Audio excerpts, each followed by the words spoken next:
नमस्कार दोस्तों, स्वागत है आपका अपने YouTube चैनल पारुल त्यागी पर।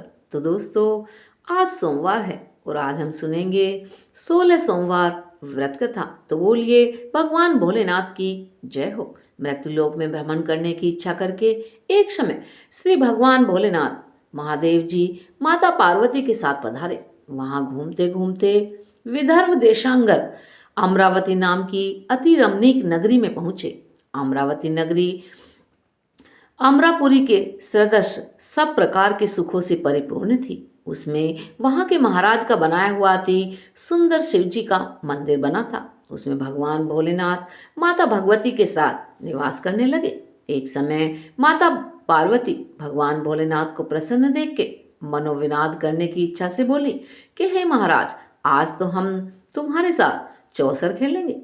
तब भगवान भोलेनाथ ने अपने प्राण प्रिय की बात को मान लिया और चौसर खेलने लगे। उस समय इस स्थान पर मंदिर का पुजारी ब्राह्मण देवता मंदिर में पूजा करने के लिए आया। माता जी ने ब्राह्मण से प्रश्न किया कि पुजारी जी बताओ, इस बाजी में हम दोनों में किसकी जीत होगी। तब ब्राह्मण देव ने बिना विचारे ही शीघ्र बोल दिया कि महादेव जी की जीत होगी। अब थोड़ी देर में बाजी समाप्त हो गई और माता पार्वती जी जीत गई। अब तो पार्वती जी ब्राह्मण को झूठ बोलने के अपराध में श्राप देने के लिए तैयार हो गई। तब महादेव जी ने पार्वती जी को बहुत समझाया, परंतु उन्होंने ब्राह्मण को कौड़ी होने का श्राप दे दिया। कुछ समय बाद पार्वती जी के श्रापवश पुजारी के शरीर में कोढ़ उत्पन्न हो गया। इस कारण पुजारी जी अनेक प्रकार से कष्ट सहने लगे। इस तरह के कष्ट सहते हुए जब बहुत दिन हो गए तो देवलोक की अप्सराएं भगवान भोलेनाथ की पूजा करने उसी मंदिर में पधारी और पुजारी जी के कोढ़ के कष्ट को देखकर बड़े ही दयालु भाव से उनसे रोगी होने का कारण पूछने लगी। अब पुजारी जी ने निसंकोच सारी बातें उन अप्सराओं से बता दी। तब वे अप्सराएं बोली कि पुजारी जी, अब तुम अधिक दुखी मत होना। भगवान भोलेनाथ तुम्हारे कष्टों को अवश्य ही दूर कर देंगे। तुम सब बातों में श्रेष्ठ 16 सोमवार का व्रत भक्तिभाव से करो। पुजारी जी अप्सराओं से हाथ जोड़कर विनम्र भाव से 16 सोमवार व्रत की विधि पूछने लगे। तब अप्सराएं बोली, जिस दिन सोमवार हो उस दिन भक्ति भाव के साथ व्रत करें, स्वच्छ कपड़े पहने, संध्या व सुबह के समय उपासना करें। आधा शेर गेहूं का आटा लें, उसके 3 भाग बनाएं और घी, गुड़, दीप, नैवेद्य, बेलपत्र, जनेऊ, जोड़ा, चंदन, अक्षत, पुष्प आदि के द्वारा प्रदोष काल में भगवान भोलेनाथ का विधि विधान से पूजन करें। तत्पश्चात 3 भागों में से 1 भाग शिव जी को अर्पण करें, बाकी 2 को शिव जी का प्रसाद समझकर उपस्थित लोगों में बांट दें और आप भी अपने परिवार के साथ प्रसाद ग्रहण करें।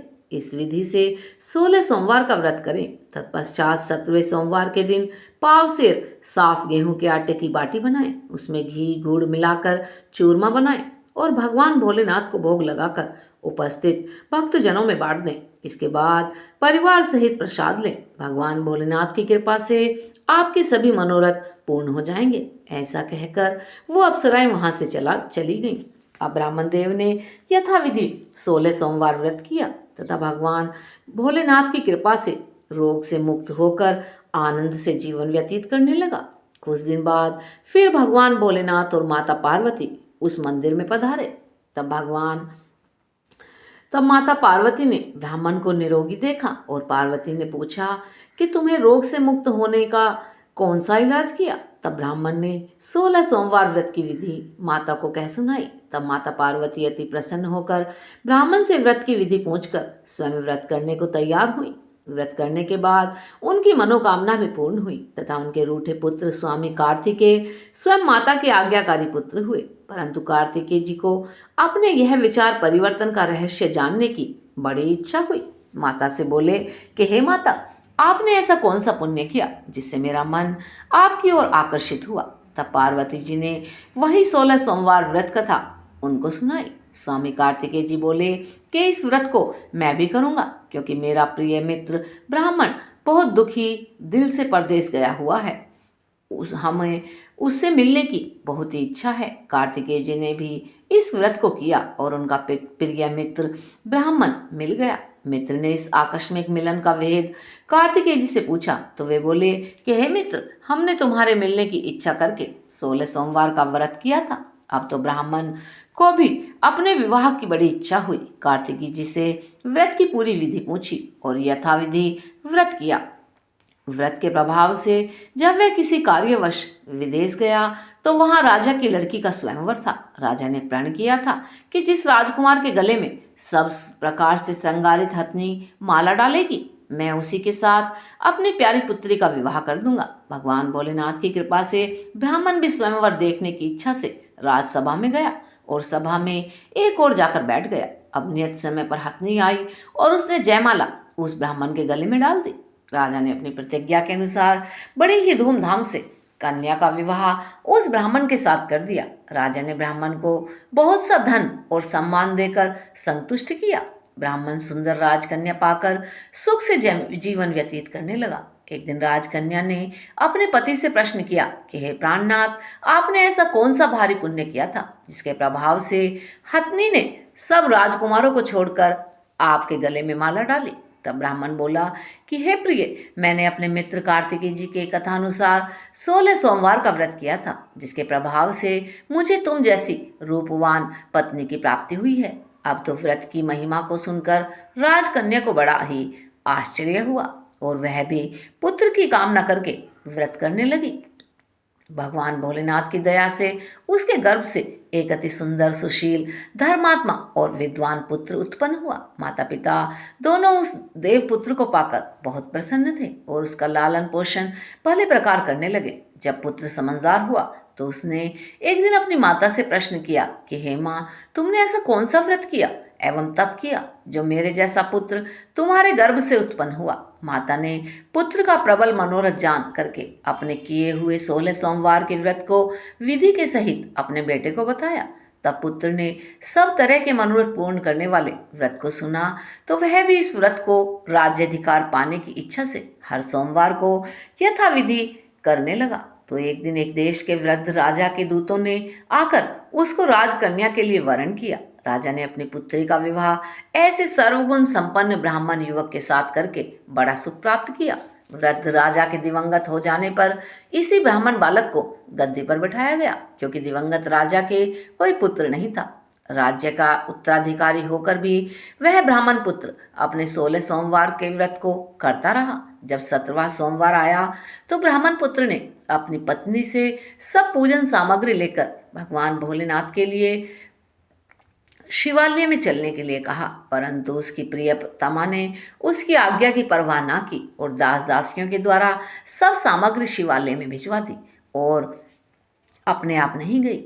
जब राजा ने भगवान का पूजन की समाप्त किया तब एक आकाशवाणी हुई कि हे राजा, अपनी इस रानी को राजमहल से निकाल दे, नहीं तो तेरा सर्वनाश हो जाएगा। आकाशवाणी को सुनकर राजा के आश्चर्य का ठिकाना न रहा और तत्काल ही मंत्री गृह में आकर अपने सभासदों को बुलाकर पूछने लगा कि हे मंत्रियों, मुझे आज शिवजी की आकाशवाणी हुई है कि राजा, तू अपने इस रानी को महल से निकाल दे, नहीं तो तेरा सर्वनाश कर देगी। राज्य में मंत्री और सभासद आदि सब बड़े विस्मय और दुख में डूब गए, क्योंकि जिस कन्या के कारण राजा को राज्य मिला है उसी को निकालने के लिए यह जाल रच रहा है।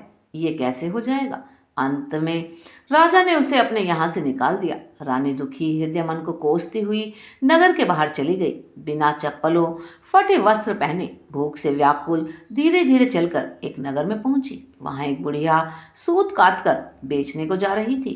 रानी की करुण दशा देखकर बोली, चल तू मेरा सूत बिकवा दे, मैं बूढ़ी हूँ, मेरे से बोझ नहीं उठता।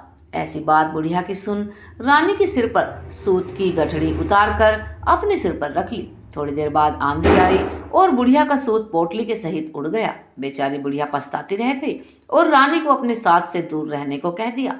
अब रानी एक तेली के घर गई तो तेली के सब मटके भगवान भोलेनाथ के प्रकोप के कारण उसी समय चटक गए। ऐसी दशा देख तेली ने रानी को अपने घर से निकाल दिया। इस प्रकार रानी अत्यंत दुख पाती हुई एक नदी के तट पर गई और नदी का उसके जाते ही नदी का समस्त जल सूख गया। तत्पश्चात रानी एक वन में गई। वहां जाकर सरोवर में सीढ़ी से उतरकर पानी पीने लगी तो उसके हाथ का स्पर्श होते ही सरोवर का नील कमल के समान जल असंख्य कीड़ा में होकर गंदा हो गया।